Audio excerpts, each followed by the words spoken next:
C'est-à-dire que je leur ai tout donné, je voulais être là pour elles, je voulais tellement leur apporter. Et moi, je me suis complètement oubliée en fait.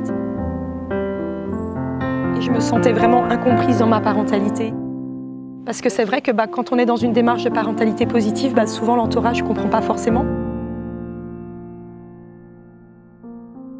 On essaie de me donner des conseils, essaie de dormir, Et voilà, j'essayais et il n'y avait rien forcément qui marchait. Parce que j'étais dans un tel état d'épuisement que je pouvais plus donner plus en fait. Je pouvais plus donner plus, je pouvais plus essayer de faire plus.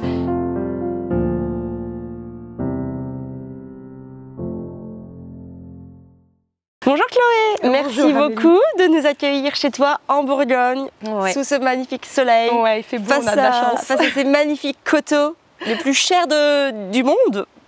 Oui, tu vas parler hier. Comment il s'appelle le vin? Le Romanée Conti. Le Romanée Conti. On n'en a évidemment jamais goûté. Tu nous disais que hier, c'était Ludo, donc ton mari, qui disait à peu près 57 000 €, le coffret des 6 bouteilles. Ouais, c'est à peu près ça. Donc c'est pas ce qu'on boit tous les jours. Donc non, c'est pas ce qu'on boit tous les jours et pas tellement accessible pour nous. Voilà. Mais vous en profitez tous les jours. Mais nous, on profite juste de la vue, c'est tout. Voilà, c'est ça. Alors justement, est-ce que tu peux nous présenter un petit peu ta petite famille? Alors, donc, moi, je m'appelle Chloé, j'ai 36 ans. Donc, mon conjoint, le papa de mes filles, c'est Ludovic. Il va avoir 38 ans bientôt. Et donc, on est les parents de 3 petites filles. Donc, on a notre aînée, Juliette, qui a 6 ans. Et des petites jumelles qui vont bientôt avoir 4 ans. Voilà. Ouais, donc rentrée en moyenne section. Rentrée en moyenne section et CP. Cette année. Ça. Demain. Voilà, demain, c'est ça.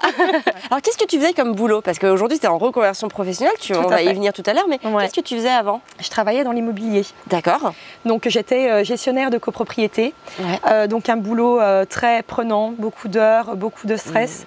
Et donc, j'ai fait ce travail-là pendant 10 ans à peu près. Tu travaillais le samedi? Alors, pas le samedi, du lundi au vendredi, mais beaucoup en soirée. Parce que voilà, quand on est gestionnaire de copropriété, on fait des réunions, les assemblées générales, beaucoup le soir. Donc, quand on n'a pas d'enfants, ça se passe bien, ça va, mais c'est plus compliqué quand les enfants sont là en fait. T'en avais marre de ce travail-là? J'en ai eu marre, J'en ai eu vraiment marre, T'as arrêté à quel moment? Comment ça s'est passé, le fait que tu aies arrêté? C'était pendant une grossesse ou... Alors en fait, j'ai continué de travailler quand j'ai eu mon aînée, Juliette. Donc Donc toi, t'avais pas pris de congé parental? J'avais pas pris de congé parental. Je suis retournée travailler quand elle avait 4 mois, donc elle a été à la crèche. Ça s'est plutôt bien passé pour elle et pour moi. Donc après, j'ai trouvé une organisation où du coup, je faisais en sorte de faire des réunions 15 soirs par semaine. Donc du coup, c'est Ludo qui s'en occupait le soir où j'étais pas là. Et mais bon voilà, je sentais bien que pour moi il y avait quelque chose de compliqué dans le fait de la laisser toute la journée, de la laisser 7-8 heures par jour à la crèche. Et moi, j'étais dans une activité où je m'épanouissais beaucoup moins. En devenant maman, voilà, les centres d'intérêt changent. On aspire à beaucoup d'autres choses. Il y a beaucoup d'évolution de ce côté-là, en tout cas pour ma part. Je pense que c'est le cas aussi pour beaucoup de mamans que voilà. Quand on devient maman, on a beaucoup de choses qui se remettent en question. Et donc notamment, moi, ça s'est beaucoup ressenti au niveau professionnel, où j'ai senti que c'était plus ma place en fait. Et donc là, toi, tu sentais le désalignement là? Complètement. Alors qu'est-ce qui s'est passé? Alors après, donc au bout de quelques mois, au bout d'un an à peu près, je suis tombée nouveau enceinte. Donc là, on a appris que c'était des jumeaux. Donc du coup, des jumelles. Voilà. Ce qui s'est passé, ça se passait pas très bien au travail. Je me sentais vraiment pas bien. Je suis tombée enceinte et puis du fait que c'était des jumelles, j'ai été arrêtée tout de suite. Et la grossesse avançait et je me suis retrouvée à la maison avec ma petite fille enceinte et je me suis retrouvée vraiment bien, on va dire. Et il y a eu un déclic que je me suis dit, j'y retournerai pas. Ouais, d'accord. Ouais, vraiment, où je me suis dit, j'y retournerai pas, je peux pas. Donc là, tu étais encore enceinte? J'étais encore enceinte et je me suis dit, vu comment ça a été compliqué avec un enfant, j'ai dit là, après il y en aura 3. Retourner faire cette activité avec 3 enfants, ce sera pas possible.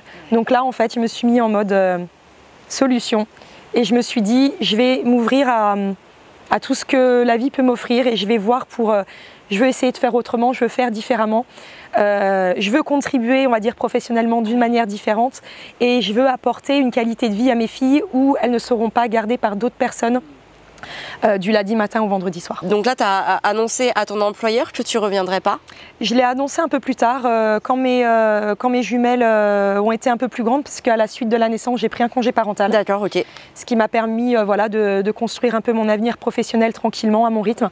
Donc ça a été la petite parenthèse où je me suis consacrée à mes filles et où j'ai pu, on va dire, commencer à entrevoir et à construire mon nouvel avenir professionnel. D'accord, ok. Voilà. Aujourd'hui, tu n'es plus en congé parental? D'accord. Donc là, tu es partie, tu as démissionné, tu as essayé de faire une rupture conventionnelle? Ouais, on a fait une rupture conventionnelle, okay. Voilà. Okay. Donc ce qui m'a permis d'avoir, on va dire, ce petit matelas de sécurité dans le cadre de cette reconversion. Okay. Et voilà, comme ça me laissait le temps. Ouais. Alors il y a eu un déclic, c'est que donc les jumelles sont nées en octobre 2017. C'est ça. Et en décembre 2018, tu t'es inscrit au programme Maman épanouie. C'est ça. Alors déjà, tu nous suivais déjà d'avant ou pas? Alors moi, j'ai commencé à vous suivre à la naissance de ma première fille, donc c'est-à-dire depuis, je dirais depuis avril-mai 2015. Ouais, donc c'était le tout début. C'était le tout début. C'était les premières vidéos YouTube. En Thaïlande. Voilà, il y avait la Thaïlande, il y avait les premières vidéos YouTube avec Arthur sur sa petite draisienne, etc. Et c'était les premières vidéos et vraiment. Ça a fait un peu caisse de résonance, tout ce que tu disais. Je me suis dit, mais je me reconnais dans cette maman-là, mais tous ses principes, tout ce qu'elle dit, je dis, mais c'est ça que je veux, c'est ça que je veux transmettre, c'est ça que je veux pour mes enfants, en fait. Et si tu te rappelles ce que tu as tapé sur Google pour nous trouver ou par quel moyen, quelle était ta problématique qui t'a fait, tiens, je dois chercher quelque chose pour que ça aille mieux? Alors, je pense que j'ai beaucoup cherché d'articles, je suis tombée sur beaucoup de blogs sur la parentalité.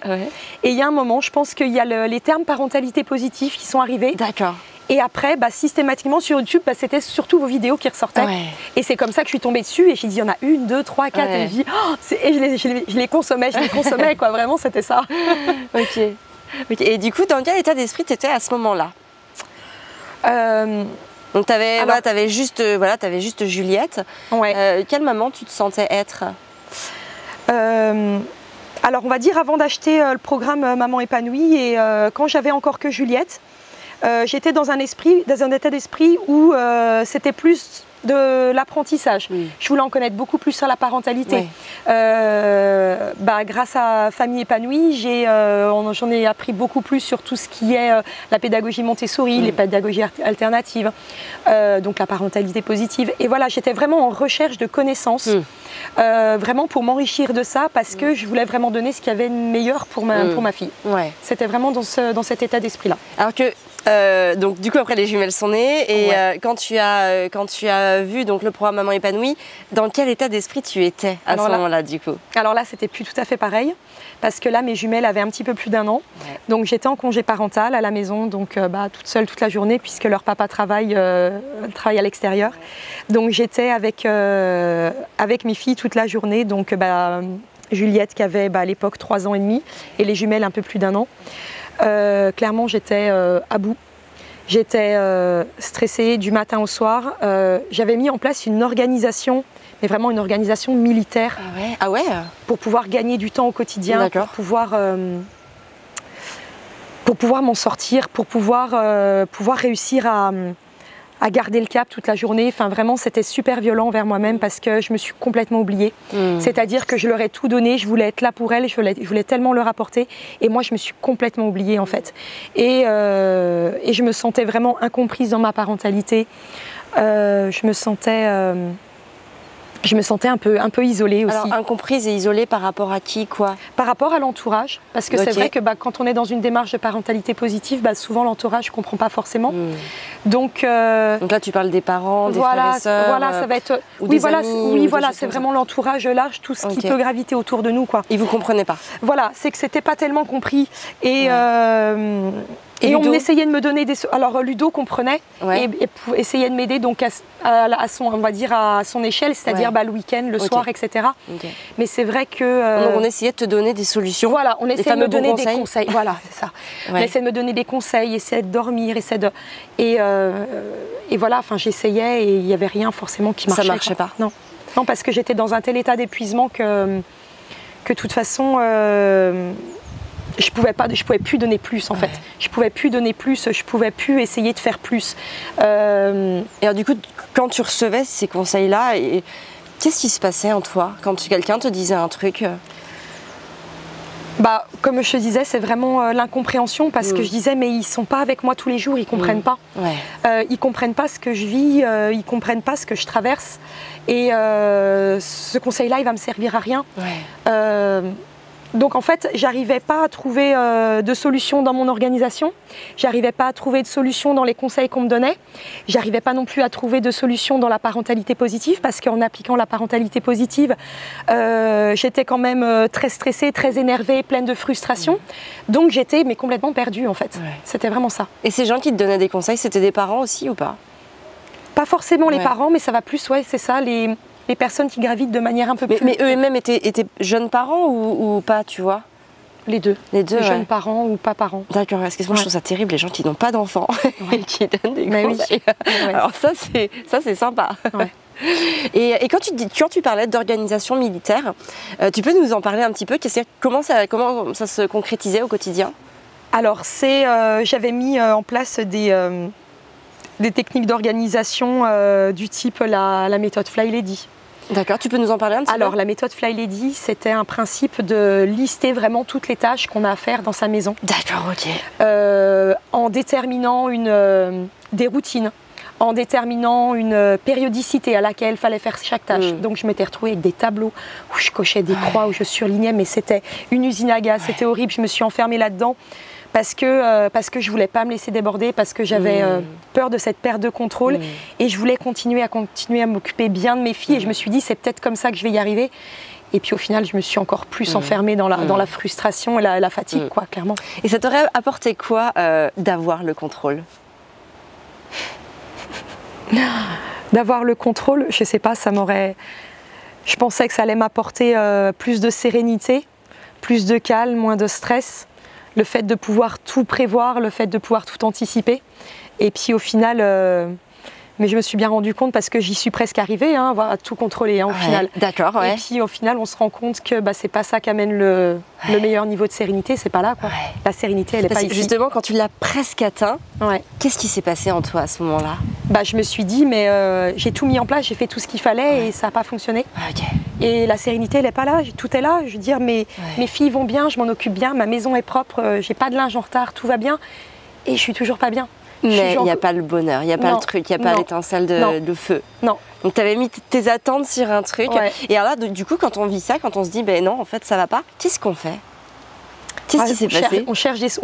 On continue peut-être à chercher des solutions à l'extérieur. Sauf qu'au final, on se rend compte que les solutions, elles sont à l'intérieur de nous. Et quand on comprend ça, on a tout compris. Voilà. Alors ça, qu'est-ce qui t'a permis? Est-ce que le programme Maman Épanouie, notamment, t'a aidé à prendre ce déclic? C'est le programme Maman Épanouie qui m'a permis d'avoir ce déclic. Ah d'accord, ok, carrément. Tu l'as. Donc voilà, donc là on en était là. Donc tu le prends, tu te l'offres. Donc à Noël. Voilà, décembre 2018, tu te l'offres. Quels sont tes espoirs à ce moment-là? Mes espoirs, c'est que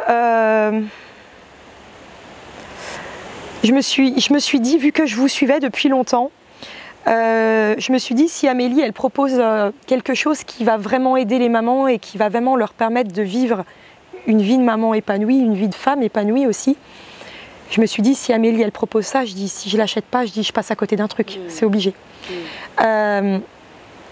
Je me suis dit que c'était pas en mode dernière chance, mais je me suis dit si Amélie propose, c'est que je vais forcément réussir à tirer quelque chose de ça. Je vais forcément trouver quelque chose dans son programme qui va me permettre d'aller mieux et de peut-être m'en sortir. Et donc tu as commencé à l'écouter. Et qu'est-ce qui a commencé à se passer? Alors, ce qui a été très particulier en fait, c'est que par rapport à ce qu'on pouvait voir sur d'autres blogs, même d'autres programmes où on voit un peu ce qui se passe dans d'autres programmes, ce qui a été complètement différent, c'est que, alors ok, on aborde beaucoup de principes sur l'éducation, sur les enfants, etc. Dans le module 1, notamment, voilà, c'est complètement axé sur l'enfant, le voilà, développement de l'enfant. Et au final, on se rend compte qu'on ne parle pas que de l'enfant, et on parle de la maman.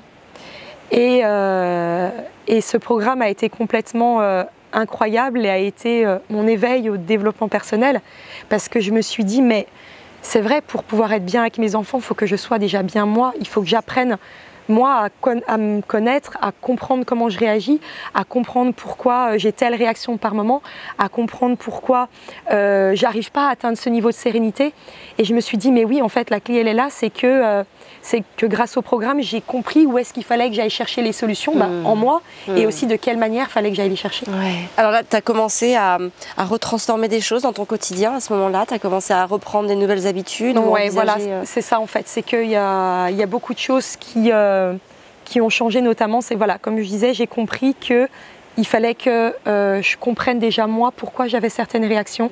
Donc j'ai été remettre beaucoup de choses en question par rapport à mes croyances, par rapport à ce que je pensais, par rapport à ce que j'attendais, par rapport à ce que je pensais, comment je devais me comporter. Ouais. Donc j'ai été revoir un petit peu tout ça et je me suis rendu compte que je pouvais trouver toutes les réponses en moi. Alors effectivement, c'est très long parce que encore aujourd'hui on les cherche, les réponses. Bien sûr, c'est le chemin de toute une vie. Ouais. Mais voilà, c'est ça qui m'a fait comprendre que c'est là que je devais aller chercher, que c'est là que je devais aller chercher les solutions en fait. Ouais. Et c'est là que j'ai compris qu'il ne fallait pas que je remette le pouvoir de mon bien-être à l'extérieur, mais il fallait que j'aille le chercher en moi en fait, et qu'il était uniquement en moi et pas ailleurs. Ouais. Oui, parce qu'à la fin, tu t'épuisais tellement que tu avais cette sensation que ça ne pourrait pas venir de toi en fait. Mais voilà, c'est ça. C'est que j'avais même pas eu cette idée que ça pouvait être en moi en fait. Ouais. J'en avais même pas conscience. Ouais. J'en avais pas conscience. Et alors là, qu'est-ce que ça... Donc quand tu as pris conscience de ça et quand tu as commencé à intégrer ces concepts-là, quelle est la grande transformation que tu as pu voir sur toi-même? La plus grande transformation, ça a été déjà de déculpabiliser. De déculpabiliser par rapport aux réactions que j'avais, par rapport à ce que je pouvais ressentir. Parce que j'avais beau des fois, j'avais beau aimer mes filles vraiment plus que tout. Comme tous les parents. Hein. Voilà, tout simplement. Et je ressentais quand même des fois de la frustration, de la colère, de l'agacement. Pourquoi? Tu l'avais identifié, le pourquoi tu ressentais ça? Tout ce qu'on peut avoir dans la vie des parents, quoi. Vraiment, tu vois, beaucoup de sollicitations, répondre aux besoins. Ouais. En plus, dans la parentalité positive, dans la parentalité consciente, on sait l'importance de répondre aux besoins de son enfant, on sait l'importance pour leur développement, pour leur bien-être, pour leur sécurité à l'intérieur, l'impact de notre présence, notre présence de qualité. Et quand on n'arrive pas à l'apporter, on culpabilise énormément. Et on se rend compte qu'au final, quand on n'est pas allé travailler sur soi, cette culpabilité, elle est juste normale en fait. Ouais. Alors pourquoi du coup ça t'a fait déculpabiliser? Qu'est-ce qui a permis à cette Chloé-là de pouvoir déculpabiliser? Comment dire?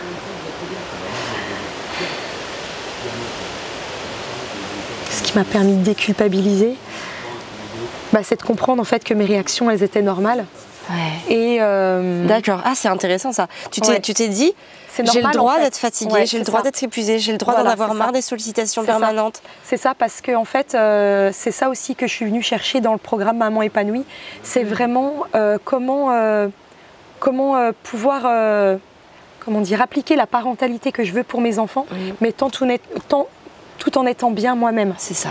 Et je me suis dit, mais comment est-ce que je peux faire pour leur donner tout ça, mais sans m'oublier moi en fait. Ouais. Et je me suis dit, mais j'ai le droit en fait, j'ai le droit d'être fatiguée. J'ai le droit parfois d'être en colère et c'est pas grave et c'est ok. Et ça fait pas de moi une moins bonne maman. Ouais. Tu t'autorisais pas ça avant? Non, pas du tout. Ouais. Donc tu gardais tout? Je gardais tout. À l'intérieur de toi? Je gardais tout. Je dis non, il faut que mes filles ont besoin de moi et je m'autorisais pas à aller pas bien, je m'autorisais pas à être fatiguée, je m'autorisais pas à faire de sieste. Donc quand tu as commencé à t'autoriser tout ça, est-ce que tu as vu déjà une différence avec tes filles, avec les gens qui t'entourent, avec Ludo même peut-être? Ouais. Alors ça a pris du temps quand même, ça a pris beaucoup de temps parce que j'avais une énorme fatigue qui était présente, donc ça a pris beaucoup de temps. On va dire, voilà, grâce au programme, j'ai semé les graines et ça a éclos depuis 1 an et demi, quoi. C'est vraiment, ça a été vraiment Ça a été vraiment assez long. Tu as pris le temps de les arroser. Voilà, c'est ça. Et je savais que de toute manière, ça ne se ferait pas en un claquement de doigts. Bien sûr. Et puis je le dis beaucoup d'ailleurs dans le programme. Hein. Attention les filles, voilà, ouais, c'est pas comme ça non plus. Voilà, hein. il faut le travailler, il faut l'incarner. C'est un travail quotidien. Et je ne sais même plus ce qu'on disait d'ailleurs. Qu'est-ce que ça... Voilà, comment tu t'es sentie bien sur l'entourage, etc. Voilà, et ben du coup, j'ai ressenti mes filles plus apaisées. Ouais, d'accord. Et puis compréhensive au final, qui pour elle, ça n'avait pas d'importance que des fois maman soit pas au top. Et puis bah oui, maman, tu as le droit d'être triste des fois, tu as le droit de pleurer, tu as le droit d'être fatiguée. Et par rapport à l'entourage, eh bien c'est vrai que du coup, il y a eu un réalignement qui s'est fait. Et on a commencé à voir que je m'en sortais et puis que ça commençait à aller mieux, quoi. Ah ouais. Et alors qu'est-ce que ça t'a procuré, toi ? De te réaligner par rapport aux autres et de pouvoir assumer pleinement. Et ben voilà, justement, d'assumer plus, d'assumer le fait que bah oui, ok, parce qu'on me trouvait très rigide de tous les principes que j'avais concernant la parentalité. Et on me dit, mais tu veux trop, tu veux trop. Ouais. Et quand je me suis autorisée à être moins exigeante avec moi-même, au final, les autres ont lâché prise tout simplement. Et les autres au final ont été moins exigeants dans leur regard aussi dans leur regard. Ah ouais, c'est ça, ouais. Et ça, clairement, ça a permis de relâcher la pression sur tout, quoi. Ouais. Mais forcément, si tu n'es plus dur avec toi-même, les autres en reflet sont moins durs aussi avec toi-même. Hein. Quelqu'un qui est très dur, qui se ferme à tout, il attire un petit peu ses points contre points. Ouais. Alors que plus il s'ouvre, plus l'autre va s'ouvrir. Hein. On fonctionne beaucoup en miroir, les uns les autres. Top. Donc à un moment, voilà, donc tu étais en congé parental et je sais que y a eu un petit coup de pouce, ça t'a ouvert. Comment on pourrait le définir pour ton projet professionnel? Qu'est-ce que ça t'a donné comme déclic pour ton projet professionnel? Déjà ce côté où je voulais vraiment apporter une contribution professionnelle différente. Je voulais vraiment faire quelque chose qui était important pour moi. Et voilà, après je pense que ça a été un signe de continuer à vous suivre. J'ai été mise sur le chemin d'autres personnes et d'un autre programme. Emma et Elodie des Étincelles. Voilà, avec les Étincelles. Et quand j'ai découvert le programme des Étincelles qui était en lancement, et dont tu avais parlé aussi, et ça m'a fait comme pour Maman épanouie. Je dis mais c'est parti. Je ne me suis pas posé la question, c'est parti, on y va. C'est ça qu'il me faut. Et donc j'ai suivi le programme des Étincelles. Dans lequel j'ai investi, je crois que c'était en mars ou avril 2019. Et c'est là que j'ai commencé à envisager l'avenir professionnel d'une manière différente. Donc en découvrant qu'on peut mêler une vie professionnelle, donc l'infoprenariat, une activité professionnelle en ligne, donc, tout en pouvant être présent pour ses enfants. C'est ça. Donc ça, je me suis dit, il faut vraiment que je me lance, c'est ce qu'il me faut. Voilà. Ça a mis l'étincelle, justement. L'étincelle, c'est ça. C'est ça. Et alors aujourd'hui, comment tu te sens? Aujourd'hui, je me sens beaucoup mieux. Je me sens vraiment alignée. Je pense que c'est vraiment le terme, alignée entre ma vie de famille, entre ce que je suis en train de construire. Donc aussi bien pour ma vie de famille que ma vie professionnelle. Voilà, tout est beaucoup plus fluide. Rien n'est parfait, bien évidemment, puisque on a tous notre vécu, on a tous notre histoire, et il y a des jours qui ne sont pas toujours faciles, mais c'est fluide, c'est beaucoup plus serein. J'accueille avec beaucoup plus de lâcher prise et beaucoup plus de sérénité les moments difficiles du quotidien, les moments un peu challengeants, parce que aujourd'hui j'ai un état d'esprit qui me permet il y a un moment difficile, on rebondit, on avance, et si on avance dans la direction qu'on veut, dans la contribution qu'on veut apporter, ça change tout. Ça change tout. Ouais. Moi, je trouve aussi que des fois, pareil, dans mes agissements, dans mes comportements, dans mes réactions, dans mes actions, parfois, je sais que je ne suis pas encore là où je dois être, où je veux être, mais rien que le fait de me sentir quand même alignée et de savoir que j'y vais. En fait, j'y vais juste à mon rythme. C'est très apaisant, je trouve. C'est ça, c'est que il y a quelque chose dont je me suis rendu compte, même encore très récemment, c'est que comme je mettais beaucoup de pression pour beaucoup de choses avant, dans ce que je devais faire pour la maison, par rapport à l'alimentation, etc., je me dis que le plus important, c'est pas ce que je fais. Ouais. C'est dans l'énergie dans laquelle je le fais. Ouais. Et je préfère faire une assiette de pâtes à mes filles parce qu'on n'a pas le temps, et puis en gardant la bonne humeur et la bonne vibe qu'on a dans la maison, plutôt que de me prendre la tête à cuisiner quelque chose qui va me prendre 1 heure, juste parce que je veux absolument qu'elle mange correctement, et en m'énervant et en ayant de la frustration. Voilà, je me dis aujourd'hui, rien n'est toujours parfait, mais le plus important, c'est d'essayer de le faire avec la meilleure intention possible. C'est ça. Et ça change tout. C'est ça. D'ailleurs, en parlant des repas, et je fais un parallèle avec l'organisation militaire, tu m'as dit hier, bon alors le planning des repas, c'est la seule chose que j'ai gardée. Ouais, alors ça, dans l'organisation militaire que j'avais, clairement l'organisation des repas, c'est un truc qui m'a libéré une charge mentale juste énorme. Parce que voilà, même si aujourd'hui tout est plus fluide, tout est plus apaisé, j'ai besoin d'avoir quand même des certaines fondations par rapport à mon organisation, parce que c'est quand même quelque chose qui me tient à cœur et qui m'apporte une certaine sécurité malgré tout. Et le fait d'avoir mes plannings de repas, ça c'est quelque chose, j'y tiens absolument. Oui. Il faut le garder si ça te fait vraiment du bien en plus. Non, vraiment, ça me libère une charge mentale. Je n'ai plus à réfléchir la semaine, qu'est-ce qu'on va manger, etc. Voilà, je regarde une demi-heure avant de manger ou le matin et c'est bon, quoi. J'ai plus à y penser. Mais tout le reste, tu l'as brûlé. J'ai brûlé beaucoup de choses. Ça t'a fait du bien d'ailleurs de dire basta, fini. Basta, stop, on arrête quoi. On arrête, on vit, et puis on arrête de vouloir avoir une organisation où tout est sous contrôle, une vie où tout est sous contrôle. On vit, point barre quoi. C'est ça. Il n'y a pas besoin que ce soit parfait, on a juste besoin de vivre et d'être bien quoi. C'est ça. Ça a été vraiment une révélation. T'as pris conscience que en fait il fallait mieux s'attacher à vivre qu'à penser de bien vivre. Ouais, voilà, c'est ça. C'est ça. Est-ce que tu peux nous parler de l'approche unique que tu as trouvée dans le programme Maman épanouie? Alors l'approche unique, c'est vraiment comme je disais tout à l'heure, c'est vraiment cet éveil au développement personnel. Que tu ne pensais pas forcément trouver à la base? Que je ne pensais pas forcément trouver, parce que clairement je pense que quand on ne connaît pas le développement personnel, on n'a même pas conscience que ça existe. Et ça a été vraiment... Ce qui a été énorme, c'est ce principe de venir tout mettre en conscience dans notre vie. De venir mettre cette conscience sur tout ce qu'on fait, dans notre quotidien de maman, de femme, d'épouse, d'amie, vraiment dans tous les rôles qu'on incarne.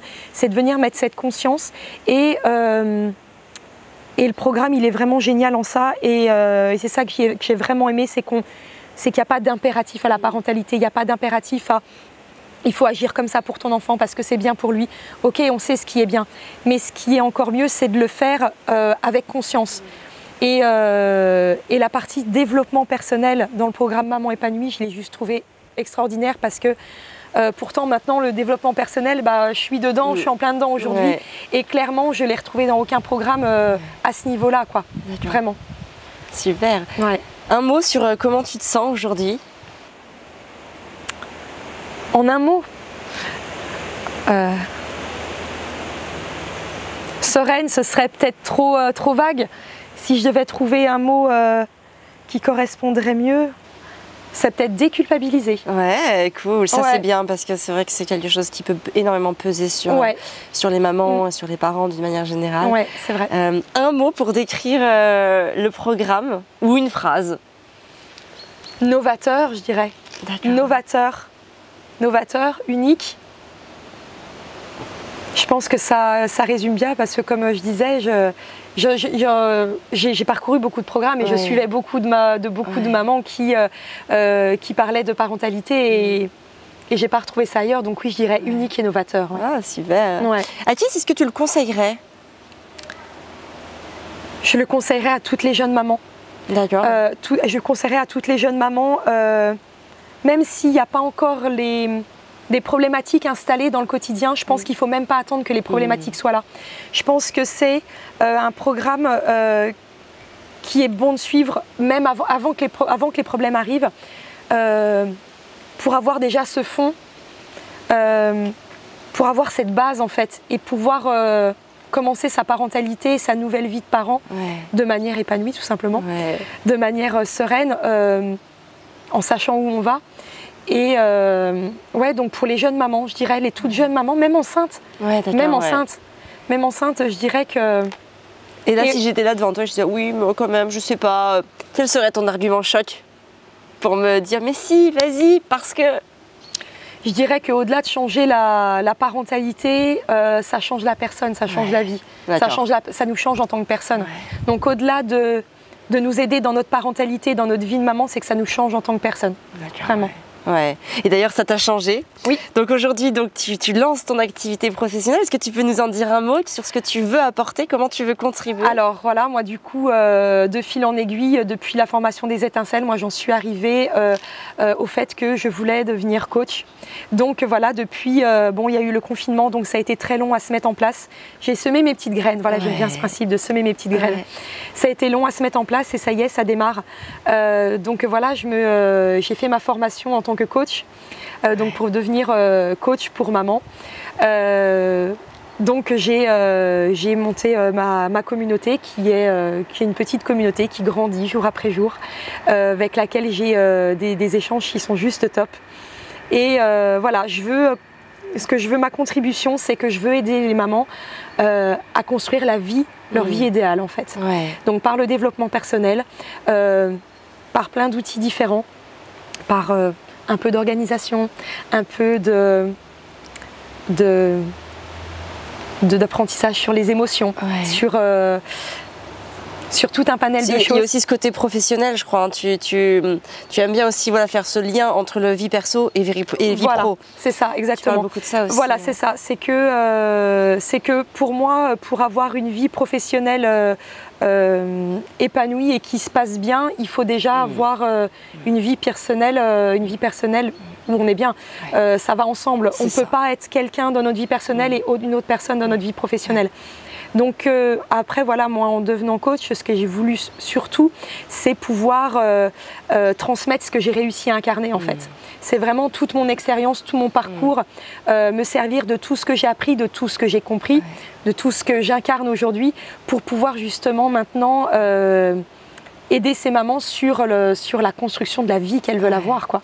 Et puis être dans ce mode de subir son quotidien, mais vraiment devenir acteur de sa vie, quoi. Leur prendre la main aussi un petit peu, parce que parfois on a besoin aussi. Hein. Voilà, c'est pas péjoratif, c'est pas réducteur, mais on a besoin parfois d'avoir quelqu'un qui nous tient, qui va pas nous lâcher, qu'on sait qu'on est accompagné. C'est ça. Parce que parfois c'est dur aussi de se lancer toute seule. Voilà, c'est ça. Et puis de se construire, et ben voilà, d'être cette présence pour ces mamans, d'être un peu cet entourage bienveillant dont parfois elles peuvent manquer, ça peut arriver, et de leur dire mais c'est ok, on va avancer ensemble et je vais t'aider sur ce chemin-là, quoi. Super. Alors on te retrouve principalement sur Instagram. Oui, beaucoup sur Instagram. Chloé_arborescence, hein, je crois. Chloé Lanternier. Non, c'est Chloé Lanternier. Ah oui, d'accord, ok. Bah, Chloé Lanternier. Chloé Lanternier. Et de toute façon, on le mettra là. Pas de problème. Si vous voulez aller voir, il y a le compte Instagram de Chloé où tu es bien présente. Vous pouvez aller lui parler directement, lui envoyer un petit message, voir comment elle peut s'occuper de vous aussi. C'est ça. Et ben écoute, merci beaucoup. Merci beaucoup à toi, Amélie. Merci beaucoup pour ton temps, ta disponibilité, la côte de bœuf, le bon vin. On a bien profité hier soir. On s'est couché très tard. Très tard. Il était 2h. Je suis montée dans mon lit. Là, il s'affichait 2h. Oui, c'est ça. Hein, donc, petite nuit. Petite nuit avec les enfants qui sont venus nous rejoindre. Moi, ils m'ont appelé, hein, donc j'ai dû y aller aussi. Nous, on a dormi à 4. C'est ça. Nous aussi, on a dormi à 4, moi avec les 3 enfants. Mais voilà, pleine de bonheur quand même. Et puis, le principal, c'est d'avoir passé une super soirée hier. C'était vraiment on a bien rigolé, on a bien parlé. Génial. C'était vraiment cool, quoi. Riche de partage, vraiment génial. C'est extraordinaire. Vraiment. Merci pour tout, Chloé. Merci à toi, merci. Vraiment. Alors, si vous voulez retrouver toutes les informations sur le programme Maman épanouie et voir aussi de quelle manière il peut vous aider, je vous mets toutes les informations dans la description de cette vidéo. N'hésitez pas à vous abonner à Famille épanouie, à liker la vidéo, à nous laisser un petit commentaire pour moi ou pour Chloé. Hein, ça fera toujours plaisir de venir vous lire. Moi, je vous retrouve très vite dans une prochaine vidéo. En attendant, prenez soin de vous et de vos enfants.